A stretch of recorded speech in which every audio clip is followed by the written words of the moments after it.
بالتواون تواون فيها اليمن للمتيامن.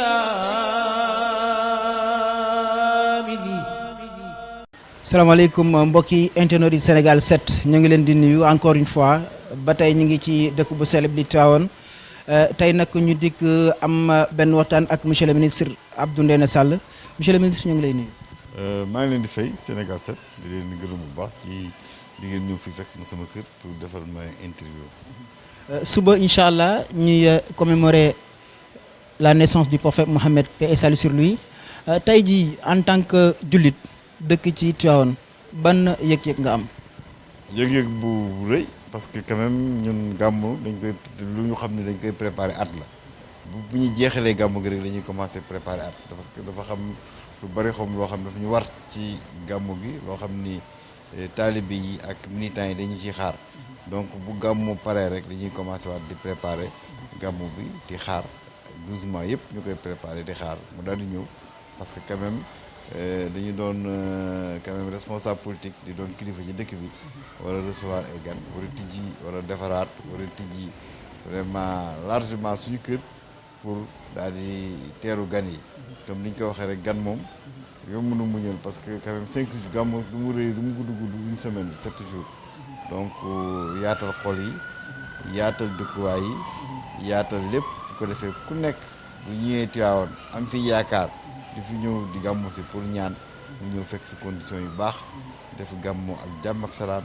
def wareefam yëpp fii ci Tivaouane pour dem ak jàmm ak salaam moo tax chaque année ñun dañ koy préparer pour di ci def lu baax parce que bis bu baax la bis bu ngëneel la donc loo ci dépassé rek ci def ko pour gën gi mëndeef mooy ki nga xam ni yàlla moo ko tànn ni ko yaa gën ci nit ñi muy Muhammad sallallahu taala wa sallam donc loo ci def rek bénéfice la pour yow et bénéfice la aussi pour Tivaouane. alors président de la république ñëw na fi comme ni mu ko daan defee seet si xalifa bi tey jii kon ndax mën noo jàpp ni rek lépp yemb na ngir màgg gàmm gu mucc ayib. lépp yemb na travaux yi nga xam ni président engagé woon na dans le cadre quand même bu CRD bi ñu def avec le ministre de l'intérieur l'ensemble des travaux yi nga xam ne xarit bi bëggoon na ko te loo xam ni mooy taaral gàmmu gi tax mu jaar ci yomb te yomb ci pèlerins yi parce que kilifa dëkk bi muy xalif bi sëñ Babacar Mansour moom li ko ñor rek mooy que ñu defar affaire yi ba nga xam ni que pèlerin bu fi ñëw doo am coono loolu nag moom la santoon gouvernement bi lépp def nañ ko ba ñu wax ñu satisfaction à 100%. alors monsieur le ministre xam naa mënuñu toog ak ku mel ni yow bokk ci gouvernement bi te waxtaanuñ li nga xam ni moo di train express régional ndax donte yaa nekk jëwriñ ji bëggoon nañoo xam rek travaux yi tey fan la toll. non xam nga train bi wax naa ni pour éviter ay cacophonie ci communication bi wax naa ni xam nga TER bi dañ ko organiser. ñu ko organisé mooy dafa am maître d'ouvrage mooy ministère bi le ministère des infrastructures des transports terrestres et du désenclavement te Omar Youm nekk fa kilifa gi di ministre bi ñu signé un contrat de maître d'ouvrage avec APIX nga xam ni c'est une agence qui est très performante directeur bi fa nekk aussi il est très performant moom moo ko yore donc pour bañ communication bi nga xam ne day jaxase nit ñi on s'est dit que communication bi yëpp nañ ko bàyyeeg ki nga xam ne mooy APIX nga xam ne moom public nii moo nekk ci travaux yi ñun je suis directeur du TER mais directeur du patrimoine nga xam ni moom laa yore patrimoine bi nag pour nga yore ko il faut que travaux yi pare lépp pare ñu commence exploitation bi donc moo li ma war a def mooy accompagner ko pousser ko mu pare rapidement mais sinon vraiment man je lui laisse l'opportunité et la pertinence de porter la communication du TER. kon tey mënuñoo xam tey ndax ban date la mën a yemb ngir ñu mën koo jëfandikoo. il faut ngeen dem APIX ngeen poser ko quand même directeur général APIX li ma la mën a wax daal c'est que les travaux sont avancés ay finition rek ci des donc finition yooyu bu pare lu waratul mën a yàgg après ñu def certification bi ak def toutes les procédures de sûreté de sécurité pour am li ñuy wax am ak autorisation de mise en exploitation commerciale. président de la république gis nañ ko fan yi jàll mu doon lancé BRT tey yow lan nga ñu mën a wax ci BRT bi. BRT bi xam nga président de la république dafa ñëw toujours il faut ngeen fàttali que le président de la république dafa am une ambition mag a mag a mag a mag pour dëkkam moo tax muy lancer projet yi bu ko neexoon loolu yëpp mu ciy def comme nit ñi xëy na lekk ak naan moo leen gënal bu joxe ko nit ñi lekk ko ni ko naan loolu boobaa du fi bàyyi loo xam ne dinañ ko mën a tudd wala loo xam ne que dina influer ci développement bi dina yokk li ñuy wax compétitivité économique dina tax Sénégal boo ko méngaleeg yeneen dëkk yi mu nekk ci place bu baax comme gis nga ni ñuy ci doing business bi place bi ñu jógee gagné nañu à peu près 17 places tia bi donc vraiment moo tax ñuy def transport de masse toujours mën nañu wax ni c'est que sous le magistère du président Macky Sall que la ñuy régler problématique la problématique du transport de masse def TER def BRT ñaari kii yooyu boo leen combiné moom mooy faciliter dem ak dikk bi à Dakar te xam nañu dem ak dikk bi à Dakar banque mondiale bu yàgg sax bu xam ni que buñ ko actualiser dina ëpp loolu te dañuy perte quand même ci difficulté yi dañuy perte 100 milliards par an boo toogee vraiment 9 ans defoo dara nga perte combien 900 milliards président mu ni je vais jël 900 milliards 600 milliards ma def ko ci TER 300 milliards ma def ko ci BRT pour am un système intégré de transport de masse mooy nga jël BRT jël truc nga xam ni nit ñi dinañu mën a garer seen oto yi quand même loolu c'est dépassé boo demee en Europe nit ñi ku nekk am sa oto di dawal tung loolu dañ ko dépassé nit ñi di mën a sol seen kos def un transport bu nga xam ni c'est rapide un transport sécuritaire un transport capacitaire un transport régulier un transport fiable un transport respectueux de l'environnement parce que transport bi nga xam ni du génne gaz carbonique bu bari parce que benn moteur rek bu xëcc du bëree bëri donc loolu mooy li nga xam ne moo xew ci jamono moom lañ leen indil léegi ça daf ñuy pousse ça nous projette vers la modernité boobu nag mënoo ko bañ ci dëkk bi nga xam ni il croit à son avenir dëkk bi nga xam ne am na avenir donc vraiment man foofu maa ngi ciy saluer quand même la pertinence de la vision du président de la République son leadership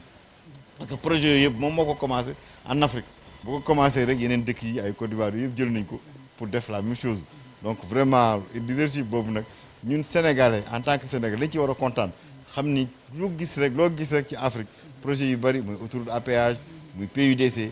fii lañ ko expérimenté commencé ko fii ñeneen di jël ko donc loolu nag waruñu perte empreinte boobu bi ñu xam waruñu ko perte donc vraiment damay sant yàlla bi président Macky Sall commencé li ñuy wax système intégré de promotion du transport de masse en faisant le BRT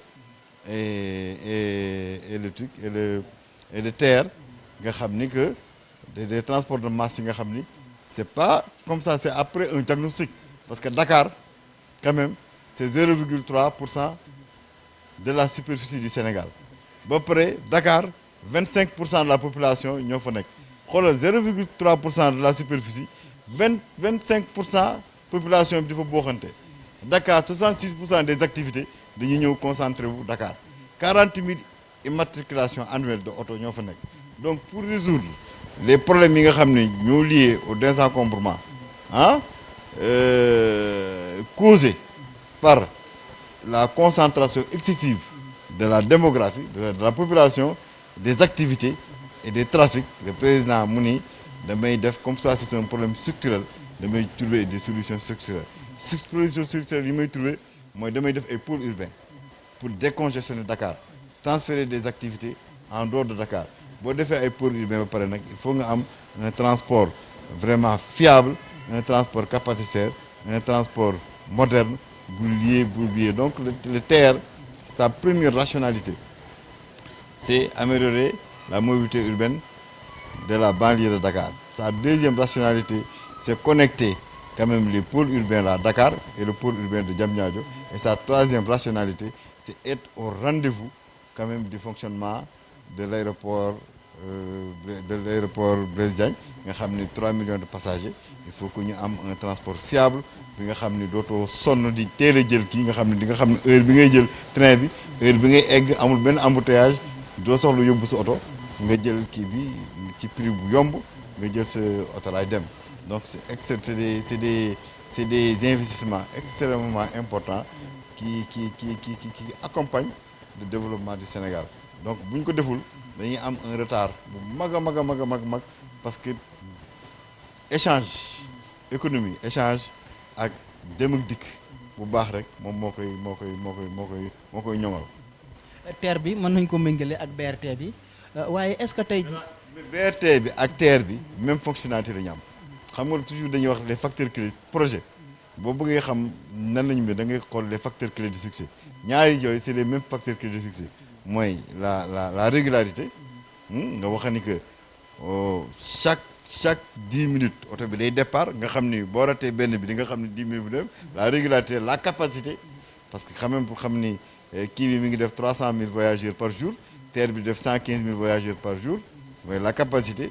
et la fiabilité mooy retard yi du am retard da ngay tëb xam heure bi parce que amul embouteillage TER bi dafa am yoonam kenn du ko baare BRT bi aussi dafa am yoonam kenn du ko baare muy deux systèmes de transport de masse yi nga xam ne bu ñu leen combiner dina améliorer dem ak dikk bi au niveau de la région du Cap-Vert.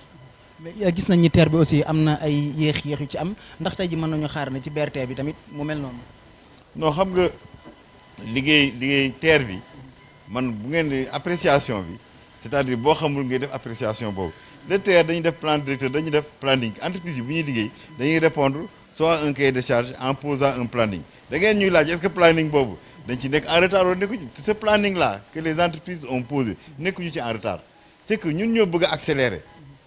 accélérer bëggoon am affaire yi plus tôt possible mais c'est des travaux qui se font normalement avec les délais yi nga xam ne entreprises yi loolu la ñu engagé woon les entreprises n'ont pas de retard sur leur engagement d'origine yi nekkoon ci seen offre yi donc amul benn tardé bu ci nekk nit ñi ñoo yàkkamti population bi mu gêner population bi parce que quand même booy avec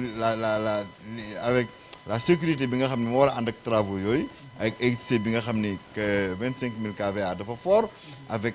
train bi nga xam ne mi ngi fonctionner ba léegi mooy le train métrique bi nga xam ne moo fiy jaar nit ñi waruñu traverser raay bi il faut ñu tëj kii bi confinement mural bu baax c'est-à-dire de part et d'autre ñu def fa benn mur moo xam ne kenn du jàll def passerelle yëpp def pont yi ba nga xam ni passage à niveau amatul yëpp oto yi dañuy jaar dem de part et d'autre de l'axe chemin de fer nit ñi dem de part et d'autre de l'axe chemin de fer 300 mètres yu nekk ñu def fa benn passerelle loolu moo tax mu am ay beaucoup de désagréments parce que population bi accepté wuñu di xaar longtemps parce que passerelle yi parewul carrément parce que pare na mais sécurité mooy kii glissières yi mooy li ñuy wax barrières yi loolu moo ci des moo tax population bi yàqamti loolu mooy vraiment la difficulté actuellement du TER mais sur les travaux xam nga ni ku jël depuis le 14 janvier jël nañu train jëlee ko Diamniadio indi ba Dakar xam ngeen ni le PTB le petit train de banlieue mi ngi jóge Dakar chaque jour di dem ba Thiès donc xam nga ni kon bu ñu bëggoon bu fekkoon ni dawal train bi rek la ñu bëgg mën nañ ko dawal y a pas de problème en mettant maintenant des conditions de sécurité minimales mais ñun on rentre dans l'ère de la modernité dafa ànd avec des options yi nga xam ni loolu la ñu bëgg en sécurité donc vraiment il y a aucun problème sur le TER nit ñuy wax ay retard ak yooyu yëpp un retard da nga koy xool par rapport à un délai qui est fixé dès le départ délai bi ñu fixé dès le départ jusqu'à présent nous sommes dans les délais.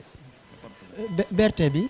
construction bi ndax du indi ay jafe-jafe ñun xam na ni moom bis bu paree dana yombal dem bi ak dikk bi mais ci biir construction bi ndax du indi ay jafe-jafe ci wàllu circulation yooyu yëpp prévoir nañ ko parce que BRT bi xam moo gën a yomb TER bi parce que BRT bi ci diggu xam nga boo demee ci yëpp ci 2x2 voies yi ci fi kii bi nekkoon fi GVC bi nekkoon mooy affaire bu ngant bi doon kii ñaari rue foofu la ñuy def BRT bi donc mooy jaar waaw ci digg bi lay jaar donc foofu amoo yenn ñoo yëkkati da ngay pousse tali bi côté bi def ko ci digg bi mu daal dem donc moo gën a yomb foofu te en même on a fait un plan de circulation parce que fi muy jaar mu ay tali yi fa am donc on a fait un plan de circulation pour gën a yombal dem beeg dikk bi bariwul ay pont yooyu def parce que déjà ay tali doon na fa jaar nit ñi di jàll sans problème tu as vu wuute naag TER bi nga xam ni que c'est lu bees la parce que ay raay yu bees la train bi dafa gaaw 160 km/h te amul woon foofu problème bi ñu am amuñu problème mu déplacement oto yi problème pont yi la ñu am parce que amatul passage à niveau ak passerelle donc vraiment contrainte TER bi ak contrainte BRT bi bokkuñu BRT bi mooy gën a yomb et puis on a fait quand même un plan de circulation intelligent qui permet aux personnes de se déplacer sans avoir de problème. تواون فيها اليمن للمطيار